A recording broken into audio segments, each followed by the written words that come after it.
Welcome to the Banker Lamp. Please enjoy the video. You start by creating or locating the meeting in Microsoft Teams.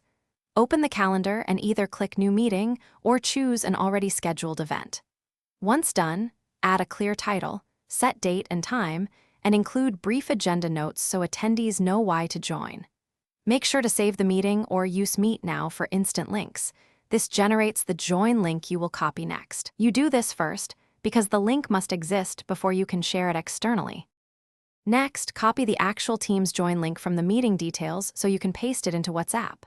On desktop, click More Actions, the three dots, then copy meeting link. In the web app, look for Get Join link. Once you copy it, preview the URL to confirm it begins with HTTPS and contains Teams join parameters. This avoids broken invites. If you need a shorter link, you can paste into a URL shortener, but make sure recipients still recognize the Teams origin. Finally, open WhatsApp and choose the contact or group you want to invite. Paste the Teams link and always add context, meeting title, date, time, and time zone, so recipients know when to join. Once sent, you can pin the message in group chats or resend the link as a reminder before the meeting.